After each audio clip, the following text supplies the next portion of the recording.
right, welcome back, everybody. If you guys saw our last video, that was part one to this video from Jeff Nippard. This will be our part two, so hope you guys enjoy it. But yeah, quick summary. Yeah, we're just reviewing this video, um, talking about critiquing these science-based influencers, critiquing these other YouTube influencers, and we're just kind of discussing where we agree with them, where we disagree with them. If you saw the last video, I don't know if we actually agreed with them on anything. So we'll see what Yeah, happens. Maybe yeah, maybe the second half gets a little bit better. We'll see. But could be better. yeah, could be better. C-bum trains. So he's doing incline dumbbell press, 140-pound dumbbells. 4, 3, 2, 1. 4, 3, 2, 1. Like that. 4, 3, too. 2, 1. What do you think? I think it's great. If I was really nitpicky, I would say instead of putting the dumbbells on his chest, he could take them to outside his chest and get more of a stretch. Always something. I also think he could pause for 1 or 2 seconds at the very bottom, get that ultra deep stretch and then go. But like as far as it goes and it looks like this is excellent technique. For me, again, I actually like training heavier, so I don't always use as slow of a tempo as you would. I probably go about maybe 1 to 2 seconds on the eccentric, but I'm still controlling it.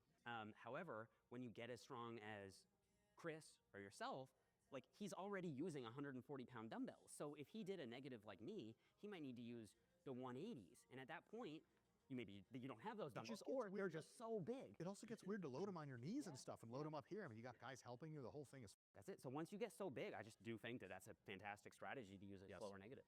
Decline dumbbell skull crushers. I've actually never done those.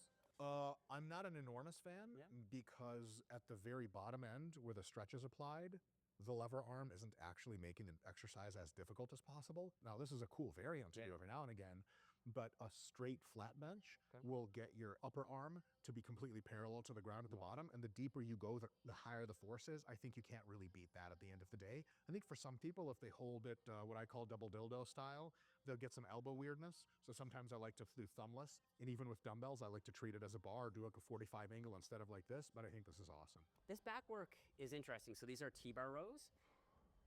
Notice he pauses in the full squeeze. Definitely on paper, I would do a stretch over squeeze. He might be doing a variation though, where sometimes, because there's crap loads of little muscles in your back, and sometimes you can really get your scapular retractors to feel really awesome and connect to them if you pause at the squeeze and really do that whole retraction thing.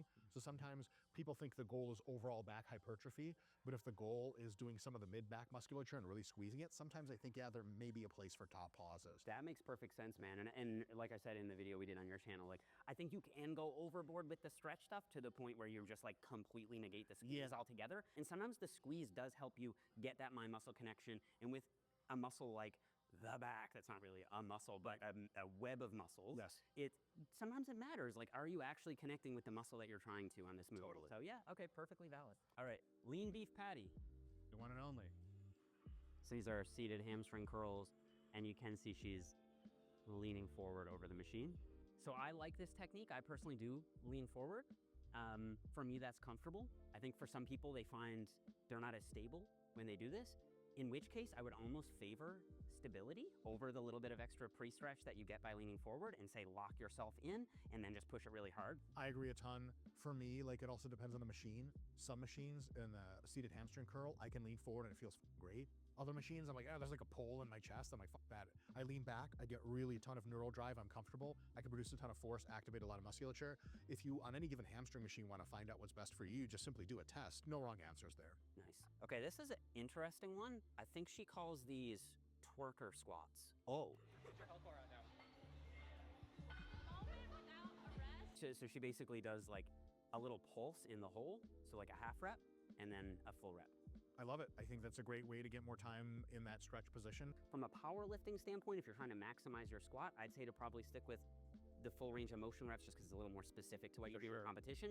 From a bodybuilding standpoint, I think this is great, especially for the glutes and the quads. You're getting them really stretched, spending a lot of time in Yes, and in powerlifting, if you struggle with that bottom position, you could do these as an assistance exercise after or on another day for squats to get you more work in that bottom position. Okay, so we're gonna do a little hide and seek here. This just talking about these different movements, right? Um, so I completely disagree with Mike Israel's critique of Seabum's fucking reps here. Like he's doing perfectly fine. What I really like about this is that he has his partner or gym assistant, whatever, um, counting the negative. Yeah. The act so that he gets an accurate tempo down. Um, I love that. I yeah, love I've the like the never thought slow of doing controlled that. eccentric. Yeah, Yeah. yeah. But I think it's great. I also thought he looked great. I don't know how you could say anything about this. He looks great. That's a ton of weight. Yeah. And he looks great. He looks great. To- And he's very controlled. To me, spending more time in the pocket, I think would actually, like pausing here, if he relaxes his chest incorrectly or what have you, right, you could see more injury that way. So I think this is perfectly fine. I kind of completely disagree with Mike Israel. Motherfucker is, yeah, no. Anywho, then he went into this negative skull crusher jerk motion or whatever, right? I've never done this either. Yeah. I've never done these either. Which is interesting to me. I like all the variations of skull crushers. I think they're great. I get great pumps out of it. I just haven't done these. I have no experience with it. I don't know if it'd be better than lying flat or not. I do know just from doing things like curls on an incline. I do notice like some total changes in my workouts when I add inclines to things that I'm not used to doing. Yeah. But I just don't have experience with this one. Yeah, so I've done like skull crushers before. I'm actually not the biggest fan of skull crushers. Okay. I get real bad, tendonitis Yep, whenever I okay. start doing them, so I cut that shit out years ago. Okay. But I mean, I think this was interesting. Yeah. I feel kind of weird with it being like dumbbells too. But again, it's C-Bum, so I'm assuming he probably has much better, my muscle connection as well as control than I do. So I can see the need for doing it, Yeah. don't do this It's motion interesting. on camera. It's it's interesting, but you do get a little wonky with dumbbells when you do this. I do it with dumbbells Yeah. too a lot. I do like crushers and things like that with dumbbells, but you can get a little wonky. You can get a little weird versus doing like a curl bar or something, even a straight bar. Yeah. I feel like with a straight bar or curl or Z bar or whatever, right? I would just have more control over the weight. Yeah. But I think this was, fine enough. Again, I just wanted to do skull crushers to begin with, but Yeah. Anywho, what do you think of these? okay, so T-bar rows. Once again, no, Mike Israel, leave him alone. He's fine. So I've been doing this probably since I was in 7th grade. Yeah. When I first started lifting weights. I love these. I love that he holds at the top. I get such a good pump. I like what he was talking about with your whole like enhanced mind muscle connection sometimes when you're Exactly. doing holds like that. Yeah. I love that. And Yeah. I get way more into the muscles that I'm working and what's happening. I love it. I thought it was awesome. Yeah, and I think No too critique. when doing that back movements, I think that's actually really important because Yeah. like they said in the video, right? Hey, we found something we agree on. You have so Yeah. many muscles in your back that I personally think it is easier to it's easy to kind of mess up and cheat, Yeah. even without really trying. So for that reason alone, I'm in favor of the hold. And then Yeah. with the mind muscle connection, you're just gonna feel that rep even more, right? Yeah. So I love it. yeah, love T-bar rolls. Ain't nothing wrong with that. Not at all. Then we had, I think it was lean beef patty. That's not lean beef patty. That's lean beef patty. Here we go. With the hamstring curls, I've never done them leaning forward. I'm actually gonna give this a shot. I usually do. Neither have I. Yeah, I usually do like laying down on my stomach, right? The So- other machine. That was that's what I was gonna say. What you thought about this? Because I'm sure we've all done the seated. I've never done seated leaning forward, but I love the hamstring curls with like on a on a bench where I'm Yeah. laying down on my stomach. I just feel like the pump's way better. Like the movement's just way better. I'm not clinching as much with my upper body. So I always prefer laying down when you have the option versus this seated. But maybe leaning forward does add something. I couldn't tell you. Yeah, I'm gonna give it a shot. Because yeah, neither could I. But hey, learn something new. So hey, thanks guys. Yeah. And then going forward, so the twerk squats. Interesting technique. Um, I I mean, I guess why not? I don't see anything wrong with that, especially if you can keep your back tight and Yeah. you're building. I've done um squat pauses in the pocket, Uh, right? So, me squat too. down in the pocket, you hold it for 3 seconds and then explode up, right? Yep. Um, I've done that in the squat rack as well as like some of the squat machines, right? Uh-huh. And yeah, Yeah, I love them. So I think this is I feel a like great version of that too. yeah, I think this is cool. I've never done it. I don't know if I would be doing it, but like you, I've done it where you like pausing at the bottom for a minute and then Yeah. exploding out, which I think is great. I feel like that just adds a little something extra. Um, I don't know if you're more likely to get injured or tired or whatever doing it, but I don't see a problem with it. Seems cool, I think you it know? builds better mind connection for the movement in the pocket as well because essentially Yeah, you're doubling it, right? yep. So, Yeah, that's yeah, a good point. I I like I that. I really like I really like this movement. Granted, as someone who can't squat very well, because Yeah, of injuries, but that's from all the way I haven't been able to squat for a year and a half, so I yeah, feel you on it, yeah. but Um, but hey, I'm getting to a place in my rehab to where I'm getting pretty close to being able to again. So yeah, I will definitely be trying this out again, just for building control and mastery of that pocket movement. I think this is actually great. I really like this movement. yeah, I think it's cool. I think she's a savage too. Yeah. Oh yeah. Beef patty, 100%. Yeah. 100%. Next, these are called omni crossover. We call it the omni crossover. So I set one cable high and one cable low. The one that's low is going to come up and across my body, more effectively targeting the upper chest, and the one that's high is going to be brought from top down across my body to more effectively hit the lower chest. Seems fine. It seems odd, but also like if you flip the sides enough and you go hard and you go consistently and you track your progression and you go up over time and load, there's nothing bad about it. It looks wacky, but I can't say on principle anything's wrong. It's just, again, it's not going to be the solution to all of life's problems. Of course not, but it might feel good. I personally, if I'm trying to target upper versus mid versus lower, I do what's called a cable crossover ladder. So you just set up the cables high for your first set, fly downward, set them mid for the second set, set them low for the third set, and that way you can kind of target all three. What I do is I do months of training dedicated to lower, months dedicated to months to upper, while keeping the other ones on the back burner, and then I can really have months of progression that actually grows the chest where I want. Such a Mike Israel thing. All right. Yeah, I don't I guess I In a got little wild. yeah, a little strange. I just don't see the point. I actually agree with Mike Yoshitel on this piece here, and Jeff Nippard, right?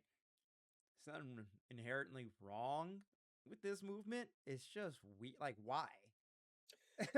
Yeah, that like I know you mixing stuff up, right? You may like feel some different gains. You feel this new, soreness in new areas, and you're like, oh, maybe this is really working. I like what Nippert said about he does one high, one in the middle, and one low. Hmm. Like that's kind of the route that I typically take, just because I feel like you're just getting a more focused and better workout in each part of your chest. This just seems a little much, but if it works for you, that's cool.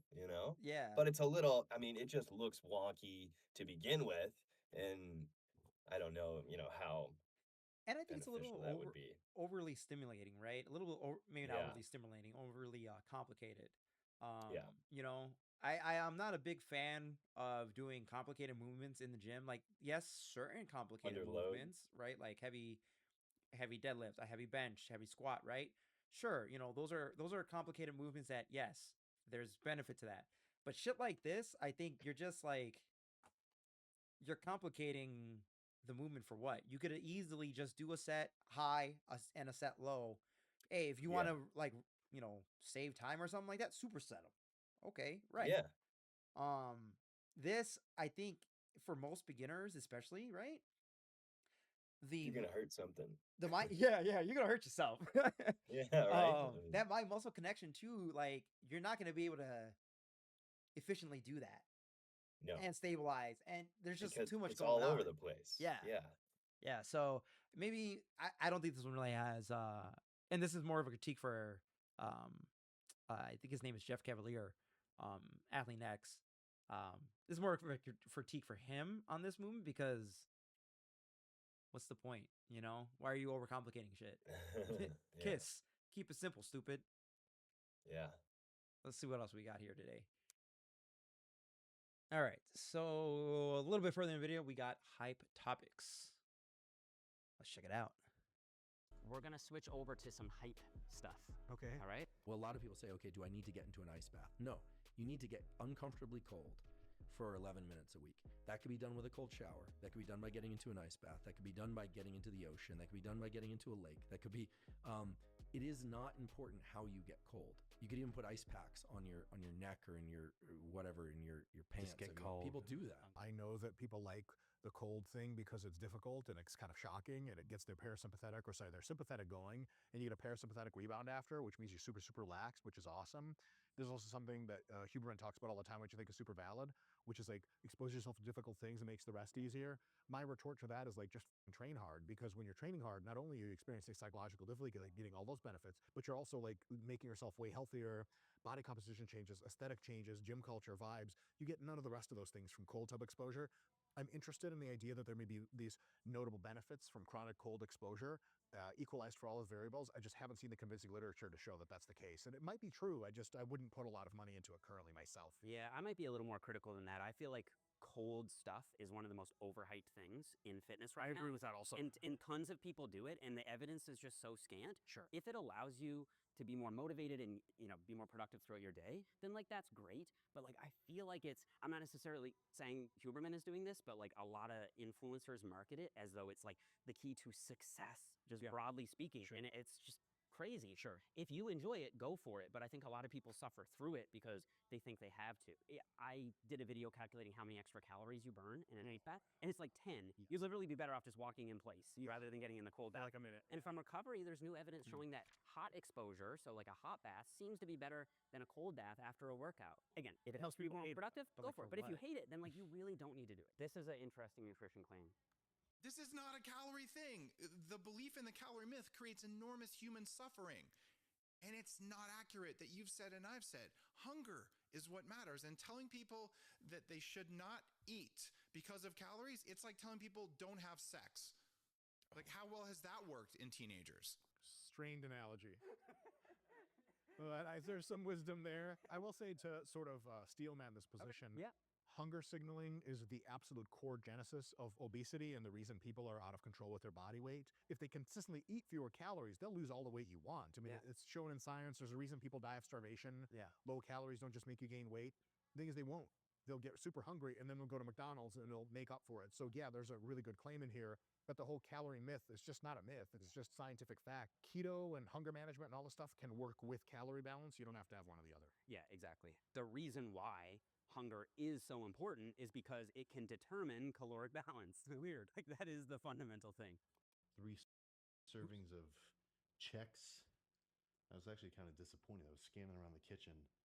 I was looking for a box of Golden Grams that used to be floating around in here.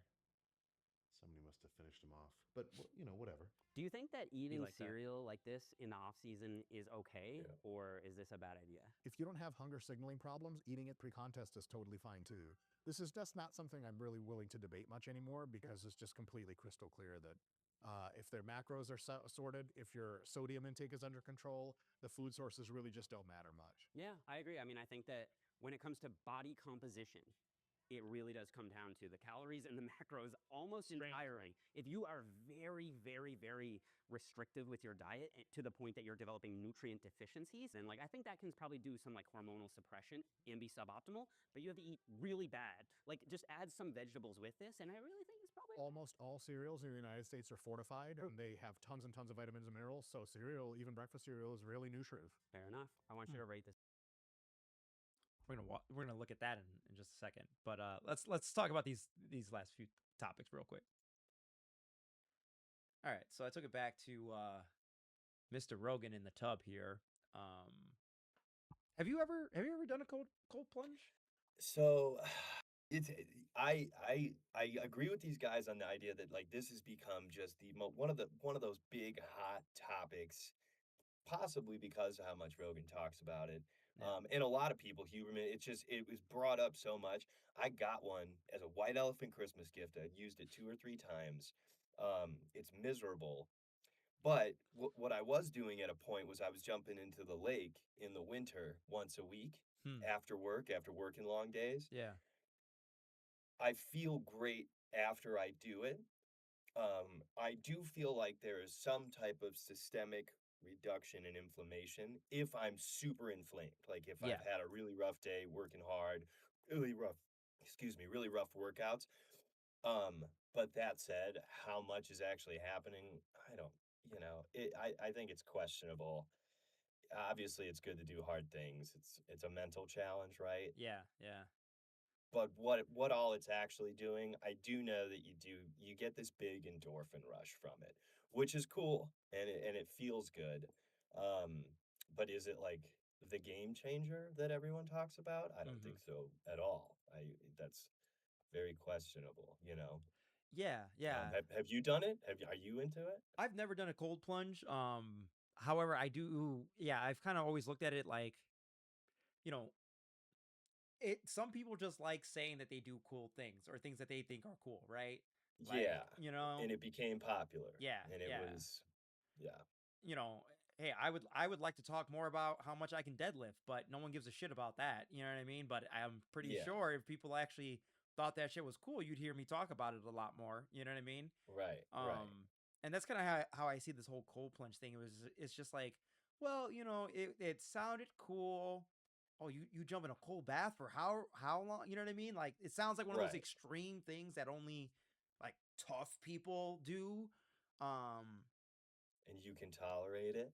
Like, Yeah, whoa. like okay. I mean, like I had a lot more. I think jumping into the lake in the middle of winter was fun. Because it was, you're like you don't want to do it, and you do it, and you get Yeah. this big rush. I mean, it's fun. But again, is it like a game changer? Is it gonna change your level of fitness? Gonna change your life? No, No. no. I mean, I kind of see it like the sauna too. You know what I mean? Like every gym you go yeah. to has a sauna in it, right? Hmm. Nothing against it. Nothing against cold plunge. Nothing against using a sauna or whatever. Do I think it changes your fitness? Probably not. Maybe if you go in there and work out, which yes, I Yeah, used to do when I was younger, like an idiot. But like, yeah, you could also just do, push-ups and sit-ups and shit outside of the sauna, yeah. like everyone else, right? Not be crazy hot. Yeah, or go outside and do them in the sun. Like what, you know what I mean? Like, Yeah, sure, if you like it, go for it. But I don't think it really does too much. That's the other thing too. I personally like things that are more measurable. You know what I mean? Like hmm, when you're lifting weights, yeah. you can track that. When you're running, you can track that. Doing other kinds of True. exercise, you can track that. Something like this, you can't really track it. But if Yeah, it makes you it's hard, right? physically feel better, then sure, go for it. Sorry, you were Yeah, saying? I mean, no, no, no. I'm a bigger fan of the sauna, but again, that's not from like a fitness standpoint and noticing this like measurable result. I think the sauna would be great for, I know it's good for removing toxins if you want Yeah. to sweat some toxins out, right? But again, it's one of those things where it's like, does it make you feel good? Do you like it? Then, you can add that into the routine. But you Right. also get into this space where you're adding, 30 minutes for this and an extra 10 minutes for that. And like, what is it all doing at the end of the day? Right. Right. Just go Yeah. work out. Yeah. Just go You know? work out. Much like the steroid conversation in the part 1 video. Go watch that shit if you didn't watch it. Um, Yeah. are you if you're really that concerned about your overall fitness, are you doing all the other things first? Right. The Right? basics. The The basics. basics. So, but if you like it and you feel like, okay, yeah, I feel better when I do it or whatever, right? Like you said with the inflammation thing, I could see that. You know, you put Yeah. ice on shit, you know, when you're sore and stuff. So yeah, go for it. Okay, I want to talk about this fucking guy. Uh, This is the dumbest thing I've ever heard. well, this is like the oldest thing. I mean, you know, if you're trying to cut and lean up, then Yeah. what caloric deficit? That's what you do. Yeah. It's just kind of proven. We know that. We And know that. and I like how either how Israel or Nippard said it, you know, Buddy is stretching a narrative, right? Or stretching Yeah. an idea, because they equate that to teens having sex. It's not even close to the same fucking thing. And I think he No. even knows that. I think that's one of those things where it's like you double down on a point that maybe is wrong, and then as you hear yourself saying it, you're like, yeah, that shit sounds stupid, doesn't it? You know what I mean? Yeah. Yeah, totally. He just doesn't have the balls to back out of it anymore. But Nope. yeah, no, I think there is something to say where it's like, yeah, if you go and let's say you normally consume 2,000 calories, 2,500 calories a day, and you drop down to 1,000, yeah, you're gonna fuck yourself up. There are, like with anything, there's a right way and a wrong way to doing it, right? And I think maybe that's kind of what he was kind of getting at here, but he was just proposing it incorrectly to fit his argument. Yeah. You know, there's a proper way of dieting down. There's a proper way of reducing calories and whatnot. But if you do it properly and over an extended period of time, especially, Yeah, and controlled. and right? controlled, and you're actually watching your macros, right? You're not killing your fat. You know what I mean? You're not killing your carbs, thinking that, oh, all I need is protein, and protein is the only thing that matters, right? If as long as you're not doing that, yeah, you're probably gonna be fine. Now, if you do that and like you just cut all your fat, yeah, you're gonna fuck yourself up. Your body needs fat, right? Yeah, yeah, and you get into, you know, like I even with fasting at different times, you know, fasting's become so popular, and I'm a fan of fasting, but you can get into like you can start to mess with hormonal levels if you're Yep. like super deficient in different things because you're doing it too much or you're not doing it correctly, and like you said, slow and controlled, and you know, like you're creating a schedule and all that. Like those things are definitely important. Yeah, exactly. Yeah, there's a right way and a wrong way to do everything, right? Yeah, yeah. Okay, so the last thing I want to look at, we'll maybe talk about it real quick, but I did want to. I saw that bench, and now I kind of really want to talk about it. So let's go take a look at that, and then we'll go from there. Really new shrew. Fair enough. I want you to rate this bench press.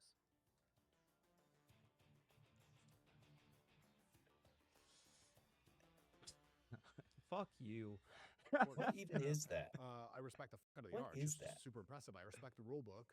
I know on vibes it doesn't look cool, but rules are rules. Yeah. And so recently, some of the federations modified the rules for elbow Yeah, band and stuff. they You did. know, so now that This wouldn't be legal in IPL. correct, Yeah. but when and if legal, I think it's a work of art. To be fair, I do think this looks ridiculous, and I do approve of the new rule changes. I Agreed. actually do. Agreed for But sure. Okay, I think we're gonna be in agreement here on this one. Yeah, I always thought that kind of weird like bow benching shit was always kind of No. dumb. Yeah. I understand What that is it's that? so in powerlifting, right? To complete a rep, you actually have to come all the way down, touch the chest, and then press up once they give you the command to press, right? Gotcha. So as long the higher your chest is by the The lower rules, you're coming the down. less distance you have to travel, which allows you to push more weight, right? You know, Interesting. I can put up 405 off the rack. I can't actually bench it, but I can put it off the rack and hold it in the air, Yep. right? Same kind of concept. Gotcha. I always thought that shit was kind of stupid. That's insane Yeah. So to me. Like that's wild. yeah, You yeah. look. It looks like one of his legs, like femurs, ankles. Something's gonna snap at some point. You know. Yeah, But also, seriously. it's just like if you were just strong enough and in good enough shape, then you wouldn't need to be bending yourself into a pretzel to move a bar like an inch. Yeah, You know. absolutely not. Again, Like- that's just manipulating the rules to win or whatever, right? Yeah, it's So wild. hey, to each their Wild. own. But Yeah. I think on that one we're gonna go ahead and call this one to a close. There's more in that video. You guys want to go ahead and check that out. I'll put the channel name and the name of the video here up here somewhere.